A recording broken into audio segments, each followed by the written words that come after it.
सखी वचो निशम्य मध्ये निज परयोर्बलयोरथं निवेश्य सपरि सखी वचो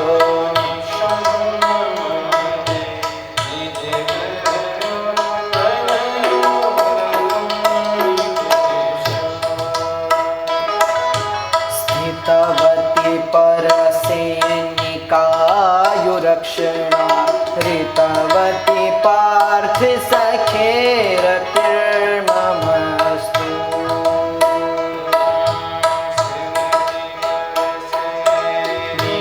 निकायुरक्षणा ऋतवती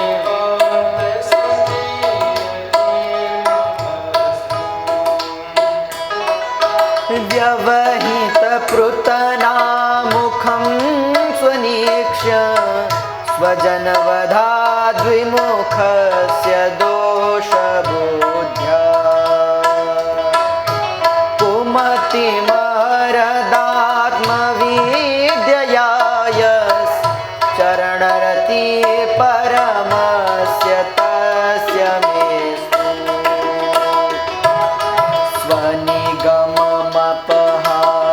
मत्प्रतिज्ञा मृतमधिकरे तुमवाप्लुतो रथस्थः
बोले वृंदावन बिहारी लाल की। तो इस प्रकार भीष्म जी स्तुति करने लगे। भीष्म जी स्तुति करते हुए कहते हैं, इति मति रूपकल्पिता वितृष्णा भगवती सात्वत पुंगवे विभुम। भीष्म जी कहते हैं, हे गोविंद, आप तो जानते हैं एक पिता पर सबसे बड़ी जिम्मेदारी क्या है। भगवान ने कहा, क्या जिम्मेदारी है? भीष्म बोले, एक पिता पर सबसे बड़ी जिम्मेदारी यह होती है कि उसकी पुत्री का विवाह अच्छी जगह हो जाए, क्योंकि जब पुत्री का विवाह अच्छी जगह नहीं होता तो माता पिता को बड़ी चिंता होती। तो भगवान बोले, हम समझे नहीं, आप क्या कहना चाहते हैं? भीष्म बोले, गोविंद, अब प्राण के प्रयाण का समय आ गया है, प्राण त्यागने का समय आ गया है। मैं चाहता हूं मेरी कन्या का विवाह, मेरी पुत्री का विवाह कहीं अच्छी जगह हो जाए। सब बड़े अचंभित हुए कि अरे हे भीष्म जी, आपका तो विवाह ही नहीं हुआ, तो पुत्री? भीष्म महाराज ने हंसते हुए कहा, गोविंद, इति मति रूपकल्पिता वितृष्णा। मेरी जो हे कृष्ण, ये जो बुद्धि है, यही मेरी कन्या है। ये बुद्धि रूपी कन्या का विवाह मैं आपसे करना चाहता हूं, क्योंकि मेरी ये बुद्धि बहुत पढ़ी लिखी है। इसने वेद पढ़ा है, वेदांत पढ़ा है, गीता पढ़ी है, सब पढ़ा है। इसलिए गोविंद, ये बहुत पढ़ी लिखी है और मैं इसका विवाह आपसे कराना चाहता हूं। भगवान ने कहा, अच्छा, पर हमारे तो वैसे ही 16,108 विवाह हो चुके हैं, तो हम ही मिले थे तुम्हें विवाह करने के लिए। भाई किसी और से विवाह करो, हम ही थोड़े हैं। भीष्म जी ने हंसते हुए कहा, गोविंद, आप इस योग्य हैं, आप ही योग्य हैं। भगवान बोले अच्छा, क्या योग्यता है हम में?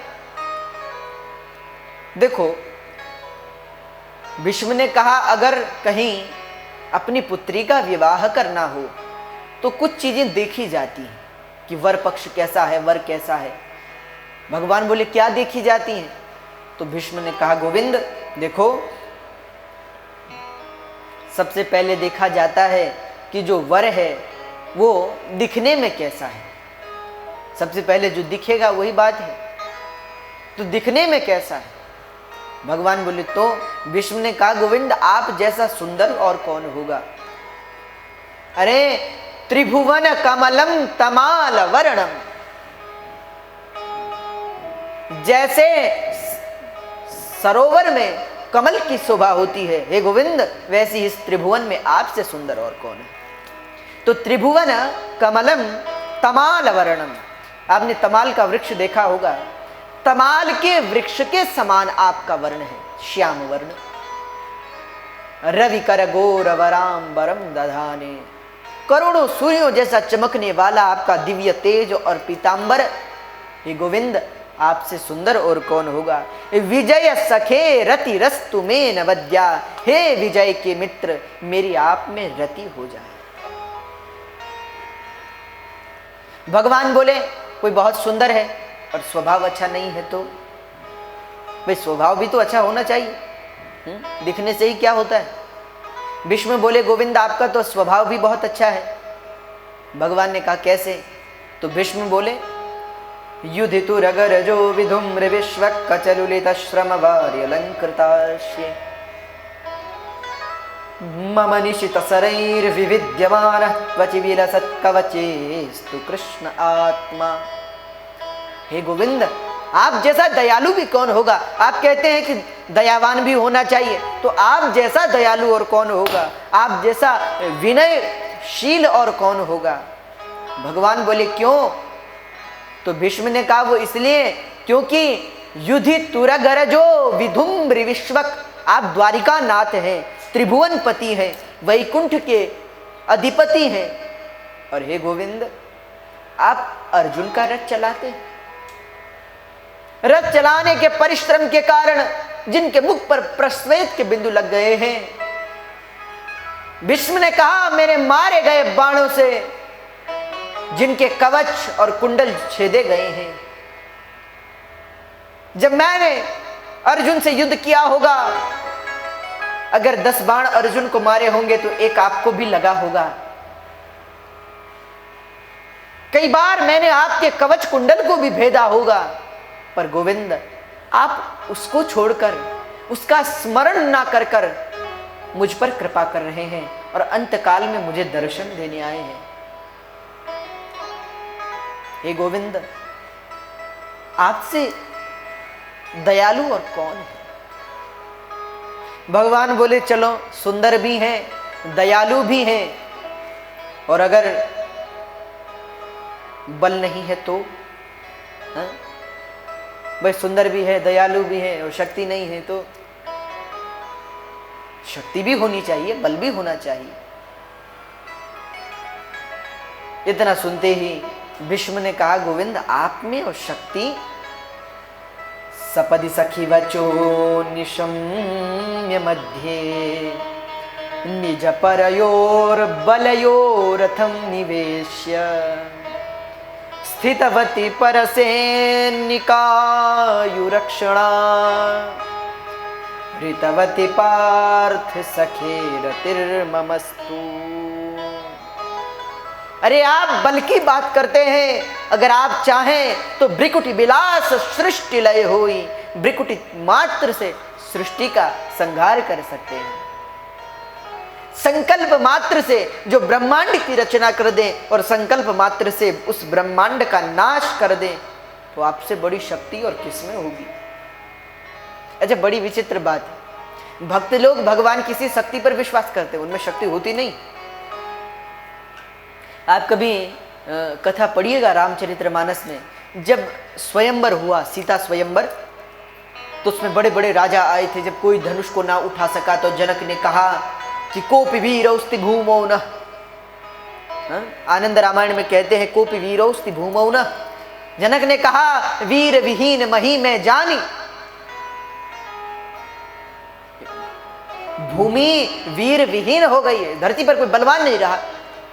अरे इतने राजाओं को मैंने बुलाया पर कोई धनुष को हिला तक नहीं सका, उठाना तो छोड़ो, तोड़ना तो छोड़ो, तिल भर भूमि से नहीं उठा सका, हिला भी नहीं सका। इसका मतलब वीर विहीन मही में जानी। अच्छा, बड़ी विचित्र बात, जनक ने यह बात लक्ष्मण की ओर देखकर कही, क्योंकि ये जनक जी बड़ी अच्छी तरीके से जानते हैं कि एक बार लक्ष्मण को क्रोध आ गया तो राम जी को उठना ही पड़ेगा, क्योंकि लक्ष्मण भगवान की क्रिया शक्ति। और बात भी ऐसी हुई, ये कहकर जैसे ही लक्ष्मण की ओर देखा, लक्ष्मण को क्रोध आया। खड़े हुए लक्ष्मण जी, जनक जी से कहा, रहे जनक जी कैसी बात करते हैं आप? कहते वीर विहीन मही में जानी। जहां रघुवंश का कोई बालक भी बैठा हो, उस सभा में भी कोई ऐसी बात नहीं करता, तो यहां तो रघुवंश मणि बैठे हैं, तुम ऐसी बात करते हो? ए जनक, तुम क्या कह रहे हो? तुम्हें पता भी है? अरे तुम इस धनुष को उठाने की बात करते हो, हिलाने की बात करते हो। अगर मैं चाहूं तो इस धनुष को उठाकर कई योजन दूर ले जाऊं। अरे ये तो पुराना सा धनुष है, एक हाथ से पकड़कर इसे तोड़ दूं और इस धनुष को छोड़ो, अगर मैं चाहूं तो इस ब्रह्मांड को कच्चे घड़े की तरह फोड़ दूं। जो कहा कि ब्रह्मांड को फोड़ दूंगा,